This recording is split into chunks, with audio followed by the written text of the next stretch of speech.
환희 아빠입니다.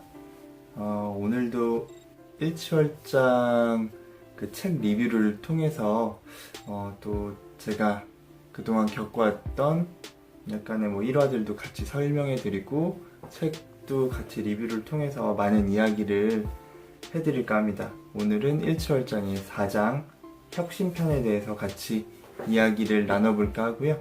우선은 제가 이런 영상을 찍게 되는 이유가 두 가지가 있는 것 같아요. 첫 번째로는 이제 가장 큰 건데, 우선 저도 기존에는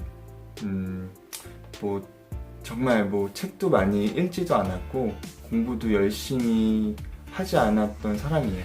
근데 어떻게 보면은 고영성 작가님 그리고 신영중 박사님과 같은 일치월장이나 이런 책들, 그리고 가장 운이 좋았던 게 우연치 않게 이제 팟캐스트 인생공부라는 팟빵 그리고 유튜브의 체인지 그라운드를 통해서 어떻게 보면 많은 좀 제 삶의 변화가 있었던 것 같아요.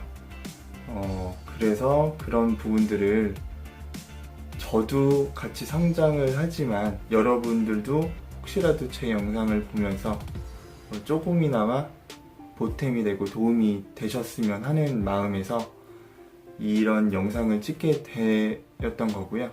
두 번째로는 이런 식으로 약간 이제 제가 책을 읽고 여러 가지 이제 회사에서 느꼈던 그런 상황들을 생각해 보니까 앞으로의 저희 젊은 이제 한 10년, 20년 후에 직장 생활을 하게 될 우리 아이들이 오히려 지금보다 훨씬 더 어려운 환경에서 근무를 하고 일을 하고 있지 않을까라는 생각이 문득 들더라고요. 그렇기 때문에 어떻게 보면은 약간 이런 비즈니스의 조직 문화에 대해서 아주 큰 틀에서는 조금이라도 제가 좀 개선을 시키고자 하는 목적이 있습니다. 저도 지금 아이를 키우는 아빠의 입장인데요. 제 아이가 나중에 컸을 때, 직장을 다녔을 때 지금과 같이 5, 60대 아니죠. 40대 차장 부장급들하고 지금 20대, 30대 분들하고 어떻게 보면 좀 의견도 안 맞고 세대 차이가 난다고 하잖아요. 이런 부분들은 다시 돌려 말해서 지난 편에도 말씀드렸다시피 어떻게 보면 문해율의 차이일 수도 있고 경험으로만 밀어붙이는 상사와 약간 논리적인 걸 원하는 부하 직원 간의 갈등이 될 수도 있어요. 이런 부분들을 나중에는 지금 기하급수적으로 성장하는 이 시대에서 10년, 20년 후는 훨씬 더 그런 부분들이 더 차이가 많이 날 수밖에 없는 상황일 것 같은데, 지금 그러면은 제 자식이 나중에 이제 직장을 다닐 때 훨씬 더 힘들지 않을까라고 이제 좀 걱정하는 마음이 들더라고요. 그래서 제가 대단한 사람은 아니지만 이런 콘텐츠 한두 개를 통해서라도 여러분들한테 조금이라도 공유 드려서 여러분들이 나중에 부장, 차장을 다셨을 때 여러분들의 자식이 신입사원으로 들어와서 같이 좋은 코웍을 발휘할 수 있도록 조금이나마 도움이 되고자 하는 마음에 영상을 찍게 되었습니다. 어쨌든 좀 서론이 길었는데요. 그렇기 때문에 좀 오늘은 다시 한번 말씀드리지만 일치월장의 제4장 혁신장에 대해서 같이 리뷰도 해보고 의견도 나눠보도록 하겠습니다. 지금 최근에가 아니죠. 거의 대부분의 중소기업, 웬만한 이제 100인 이상 기업들이나 이제 어느 정도 회사에 대해 코어 밸류나 비전이 잡혀있는 회사들을 보면은 빠지지 않는 그 멘트, 코어 밸류죠. 회사 가치 중에 하나가 바로 이 혁신인 것 같아요. 핵심 가치를 이제 혁신에다 두는데 이제 제가 다녔던 회사가 그래도 뭐 한 세네 군데 정도 되지만 다 혁신은 있었던 것 같아요. 기존에 다녔던 회사들은.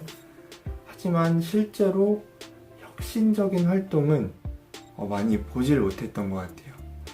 이게 회사 가치랑 왜 안 맞을까라고 계속 생각을 많이 해봤는데, 여기서 이제 책에서 설명하는 거는 회사 내 핵심 가치와 전혀 이제 다르게, 이게 보기가 어려웠던 부분들은 혁신을 주도하는 사람들은 오히려 이를 크게 키운다는 약간 주변의 인식이 부각되는 것 같아요. 그렇기 때문에 그 사람들도 뭐 내가 지금 혁신을 하고 있음에도 불구하고 남들 주변 시선도 별로 안 좋게 보고, 내가 괜히 이거를 이렇게 좀 일을 크게 키웠나? 내가 괜히 이렇게까지 하지 않고 그냥 월급만 받아가면 되는 건가? 나중엔 이렇게 되더라고요. 그렇게 되면 당연히 모든 사람들이, 이게 정말 뛰어난 사람들도 하향평준화를 해버리는 정말 안타까운 좀 사례가 많이 있던 것 같아요. 특히 이제 경력직 분들 같은 경우는 특히 대부분의 이제 성장 가도를 달리고 있는 중소기업이나 중견기업들, 뭐 그 외에도 많은 기업들이 있는 경력직을 뽑는다는 의미는 그 사람의 경력을 산다는 거예요. 그 사람의 경력을 사서 우리 회사에 좀 이제 다양한 너의 경험을 바탕으로 좀 이제 융화돼서 조금 더 발전하는 회사의 모습으로 이제 나아가길 바라지만, 실질적으로 많은 회사들의 이제 내부적으로 디테일하게 파헤쳐 봤을 때는 이게 경력직이 입사를 하게 되면은 많은 사람들이 오히려 그 경력직을 이제 좀 시기하고 질투하는 부분들이 있고요. 뭐 물론 그런 부분들은 일부일 수도 있는데, 그리고 대부분 경력직들이 이제 들어와서 물론 그게 옳고 뭐 그리고 좋고 나쁨의 문제는 아니지만 본인들도 이제 경력직으로 입사를 했고 본인들의 롤이 있을 거잖아요. 그럼 그 롤을 조금이라도 실현하기 위해서 뭔가 이제 내재화가 갖춰짐으로써 이제 뭐 상사와 그리고 이제 회사와 이제 온라인을 자꾸 맞춰 가고자 하는 이제 노력이 있을 거예요. 그러면은 점점 더 이제 뭔가 일을 버리겠죠. 어쩔 수 없는 부분인데, 하지만 이제 기존에 있던 분들은 그거를 못마땅하게 받아들이는 경우도 굉장히 많이 있는 것 같아요. 그런 부분들은 이제 기존에 있던 그 회사 내에 뭐 고정관념, 관습 뭐 이런 문화들을 약간 파괴하려는 걸로 이제 받아들여서 저 새끼 괜히 일을 왜 이렇게 키우지? 약간 이런 식의 마인드가 갖춰져 있는 분들 때문에 오히려 이제 경력직 분들이나 아니면 기존에 있던 뭐 신입사원 분들 중에서 굉장히 혁신을 하고자 하는 창의성이 뛰어난 분들도 어떻게 보면 좀 억눌려서 이제 회사 분위기 때문에 갇혀서 생활을 한다고 생각이 드는 경우가 굉장히 많았던 것 같아요. 그래서 지금 보면은 일치월장에서는 혁신에 대해서 제가 좀 아까 설명했듯이 이 혁신의 어려움, 혁신의 의미, 그리고 어떻게 혁신할 수 있는가 등의 이제 주제로 이제 혁신장을 설명을 하는데요. 우선은 혁신이 어려운 이유는 좀 전에 제가 말씀드렸던 이유와 똑같이 어느 국가, 어느 세대든 가지고 있는 기본적인 관습이라든지 이념, 이론, 고정관념 등을 깨기가 매우 어렵다. 그렇기 때문에 이런 혁신의 틀을 깨려면은 조직 내에서도 반드시 이런 회사 내에 머물고 있는 고정관념이라든지 관습, 나쁜 뭐 문화들이 많잖아요. 뭐 제가 얼마 전에 뭐 좀 듣기로는 천리행군을 뭐 가는 이런 신입사원 교육 문화도 있다고 들었고, 여러 가지 어떻게 보면 조금 더 고쳐야 되고 그 조직에 맞는 정말 추구하는 방향성과 일치하는 문화를 만드는 게 더 중요할 것 같아요. 약간 뭐 군대식 문화보다는. 어쨌든 그런 부분들이 있고, 심지어 지금 2018년도 4차 산업혁명 기하급수적 시대이며, 인류는 그동안 많은 혁명을 통해서 이제 연구와 이제 혁명이 굉장히 급격하게 발달을 했죠. 불과 한 1차 산업혁명부터 하면은 몇백 년도 안 되는 그 시기 동안, 그리고 그런 만들어진 사상하고 이념, 과학 이론 등을 이제 본인들이 만들어낸 거기 때문에 그 엄청난 이제 확신을 갖고 있는 상태예요. 모든 사람들이. 뭐 물론 저도 많은 과학적인 뭐 증빙으로 이제 밝혀냈던 부분들이 다 그 팩트인 부분도 있고 아닌 부분도 있겠지만, 이미 뭐 수십 년간 그 연구자, 과학자 분들이 실험을 통해서 내놓은 통계이기 때문에 그거를 지금 저 또한 믿고 있는 상태죠. 하지만 그런 통계가 깨질 수도 있는 거고요. 저희가 지금 알고 있던 당연하다고 생각했던 그런 모든 것들이 당연한 게 아닐 수도 있다는 거죠. 그런 부분들은 항상 열어두고 이제 생활을 해야지 반드시 혁신이 이루어질 수 있다라고 생각이 듭니다. 그래서 이제 누군가 혁신을 통해 새로운 사실을 공개해도 이제 본인이 이제 생각하고 있던 그런 사실들이 있기 때문에 받아들이기가 쉽지가 않고요. 하지만 다행히도 인터넷의 이제 급격한 성장으로 인해서 현재는 다양한 매체들을 통해 지금 제가 이제 전달하고 있는 유튜브도 마찬가지죠. 전 세계로 이제 공유가 그나마 무난하고 쉽게 될 수 있으면서, 기존에 이제 저희들이 알지 못했던 그런 상식들, 우리가 이제 조금 이건 아닌데라고 생각했던 부분들을 서로 공유해 나가면서 오히려 우리가 몰랐던 부분들을 다시 한번 깨달을 수 있는 어떤 활용할 수 있는 매개체가 많이 생겨났다고 생각이 되고요. 그런 매개체들이 합쳐지면서 또 다른 혁신이 일어날 수 있지 않을까라고 생각이 듭니다. 그리고 또한 혁신은 여러 가지 아이디어가 이제 집중된 공간에서 탄생할 확률이 매우 높고요. 즉 이제 인구 밀도가 높은 곳에서 당연히 혁신할 확률이 높고, 다양한 인종과 함께 사는 뭐 미국이나 뭐 이런 곳에서 이제 훨씬 더 혁신 활동을 할 수 있는 환경이 제공된다는 거죠. 예를 들어서 이제 바다의 생물 중에 산호초라는 생물이 있는데요. 이 산호초는 바다에 단 0.1%만 존재합니다. 하지만 산호초는 바다의 오아시스 같은 개념으로 풍부한 플랑크톤하고 미생물 등이 보유를 굉장히 많이 하고 있어서, 이 산호초들을 중심으로 수천 종의 해양 생물들이 밀집하는 경향이 있습니다. 그리고 이러한 밀집된 공간 속에서는 당연히 뭔가 이제 새로운 종이 발생하고 혁신적인 활동이 발생될 가능성이 매우 높다는 거죠. 지금까지 제가 읽었던 혁신에 대한 내용들은 모두 이제 무에서 유를 창조하는 약간 이런 내용들이 좀 주를 이뤘고, 제가 인터넷이나 기사나 여러 가지 TV 프로그램을 통해서도 보면은 혁신은 정말 유레카 한 방으로 이제 나온다거나 이런 글들이나 이런 활동들이 대부분이었는데, 이 책을 읽고 나서 굉장히 많이 마인드가 바뀌었던 것 같아요. 그리고 실질적인 혁신은 생각해보니까 유에서 유를 연결해서 새로운 무언가를 좀 더 구체화하고 디테일하게 이제 우리 소비자 입장으로 다가갈 수 있는 그런 연결적인 네트워크가 바로 혁신인 것 같고 창의적인 활동인 것 같아요. 예를 들어서 스마트폰이 대표적인 예죠.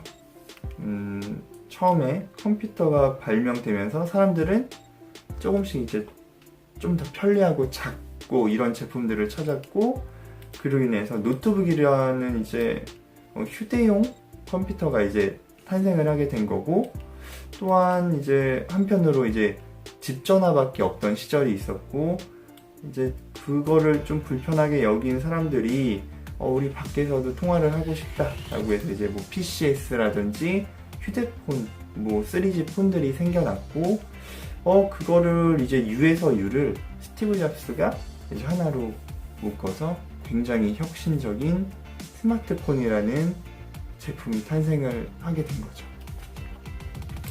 그래서 지금 보면은 많은, 어떻게 보면은 기업들도 그렇고, 뭐 스타트업을 하시는 많은 기업가 분들도 그렇고, 대부분 어떠한 뭐 독창적인 아이디어만 갖고 승부하기보다는 이러한 본인이 갖고 있는 아이디어가 매우 훌륭하다면은 그거에 물론 투자를 하겠지만, 그 외에도 본인 아이디어와 또 다른 아이디어가 합쳐져서 훨씬 더 강력한 시너지를 낼 수 있다는 약간 유연한 사고를 가지시는 게 좀 더 비즈니스의 장기적인 플랜으로서 좋은 방향이 아닐까 생각됩니다. 그리고 비즈니스에서 혁신은 또한 문장에서도 설명한 내용과 같이 굉장히 복잡게 영역에 속하기 때문에 수많은 시도를 통해서만 얻는 결과입니다. 라이트 형제가 그랬고 에디슨이 그랬죠. 라이트 형제가 뭐 999번을 뭐 실패하고 마지막에 뭐 성공하고, 에디슨도 마찬가지죠. 전구를 만들 때 뭐 9,999번에 실패야 한 번에 성공, 이런 뭐 내용들이 많이 있죠. 그만큼 실패를 통한 그런 과정들을 그냥 실패가 아니고 뻔한 말일 수도 있지만 성장으로 가는 그런 과정으로 그냥 받아들이는 게 이런 복잡계 비즈니스에서는 매우 중요한 요소이다 라고 이제 그거는 반드시 생각을 해야 될 것 같습니다. 그리고 수많은 실패를 통해서 경험을 쌓는 기업 또는 개인이라면은 이미 혁신적인 아이디어를 이미 갖고 있을 수도 있어요. 여기 책의 1화로 나오는 거는 이제 어두운 방에서 빛을 밝히기 위해서 하나 남은 이제 성냥을 켰는데, 그 안에 이제 통나무와 자작나무, 이제 벽난로가 이제 있었다는 일화가 있죠. 그만큼 본인이 이미 갖고 있는 그런 능력들이 있고 제품 아이디어가 있을 수 있는데 그거를 아직 활용하지 못했을 가능성도 있어요. 그런 부분들은 근데 괜히 생기는 게 아니죠. 그런 수많은 실패를 통해서 축적돼 온 그런 활동들, 지식들, 경험들이 본인들이 이미 갖고 있는 거를 아직 활용을 못했다 뿐이지, 정말 아무것도 없는 상태에서는 그런 어떻게 보면 히든 에셋 같은 이런 것들이 생겨나지 않습니다. 이 히든 에셋은 다음 장인 전략편에서 나오는 용어인데, 그것도 이제 같이 다음 장을 통해서 좀 더 구체적으로 알아볼 수 있는 계기가 되었으면 합니다. 마지막으로 혁신은 한계사항에 놓일수록 이제 발열된 가능성이 굉장히 높습니다. 때문에 조금이나마 이제 뭔가 혁신 활동을 할 때는